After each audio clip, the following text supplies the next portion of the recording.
My hope for Neo: The World Ends With You was not necessarily that it would answer every hanging plot thread that had been left at the end of The World Ends With You, a game I loved 14 years ago on the Nintendo DS. Instead, I hoped it could recapture the feelings of growth and connection that made the original so special. Neo is a welcome homecoming, with a flashy signature style and entertaining combat mechanics that were translated surprisingly well to the Switch. But in its eagerness to revisit old stories and characters, Neo left itself little room to reach an emotional peak of its own.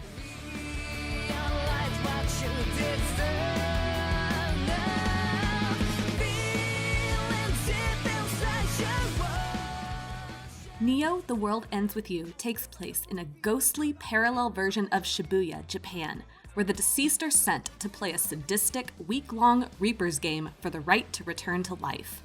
The passive new protagonist Rindo and his charming cinnamon roll of a best friend, Fret, are sent to this alternate reality and are later joined by the fangirlish Nagi and the math-obsessed Minamimoto. It's a similar setup to the first game, but with the interesting new twist that the deceased players can form large teams and work together as a group to win the game.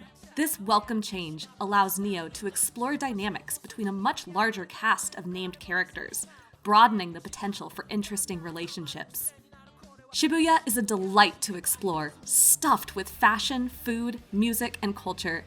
Some of the best objectives in Neo involve getting to know the city, whether that's by exploring its urban legends or seeking out notable landmarks. I loved popping into restaurants to stuff my characters with mouth-watering ramen, piles of fluffy pancakes, and spicy curry, or revisiting shops chapter after chapter to see what hot new threads were in stock. And inseparable from all this is Neo's music, which is, from start to finish, one of the most bopping game soundtracks I have ever heard.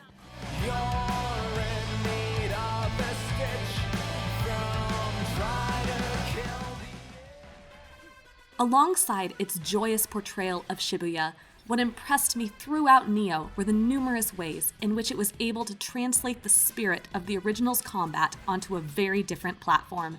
Its battle system centers around a 3D action combo system and plenty of customizability via collectible, equipable pins that correspond to different physical, elemental, melee, and ranged attacks. I was delighted to see that Neo didn't skimp on the sheer number and diversity of pins available, and that library expands even further when you crank up the difficulty. Finding the right pin combinations is especially critical, thanks to a satisfying groove system that rewards you with powerful finishers for correctly timing moves and chaining attacks between different characters. The thrill of pulling off pristine combos by tossing control back and forth between characters was a peak I chased the entire game. Sick. What will he do next? Time to take out the trash! I spent a decent chunk of the roughly 40 to 50 hour campaign experimenting to find those moments. As often, I wouldn't have an ideal combination of pins in my arsenal just yet to make combat feel as fluid as I knew it could. Getting pumped! Great job!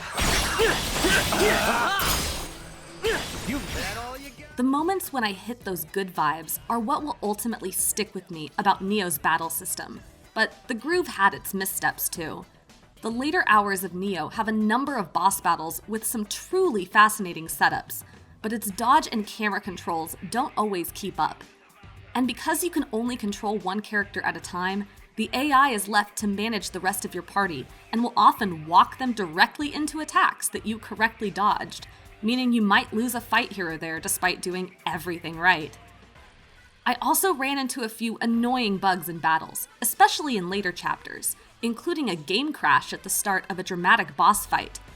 There were multiple situations where enemies mysteriously got launched outside the official boundaries of the battlefield, making them nearly impossible to hit.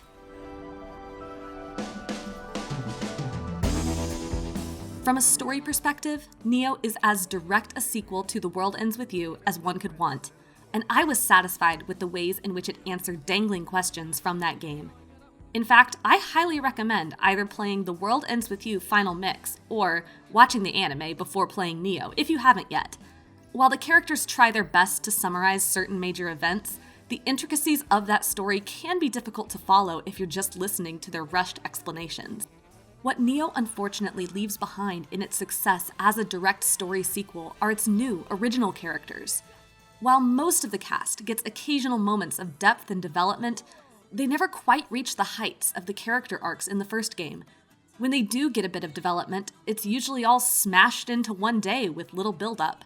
Defying his teachings will do me little good. Right, gotcha. As someone who adored The World Ends With You as a teenager and waited eagerly for a sequel for over a decade, I found myself feeling a bit conflicted about Neo's story, especially in its spoiler-heavy later chapters. A lot of the conclusions it came to rested on emotional highs I experienced 14 years ago, dulling their impact somewhat. I would have rather seen Neo spend more time embracing the interesting set of new characters it put at the front of all of its marketing. Neo finishes what its predecessors started well enough. I just wish it hadn't sacrificed its own story to do so.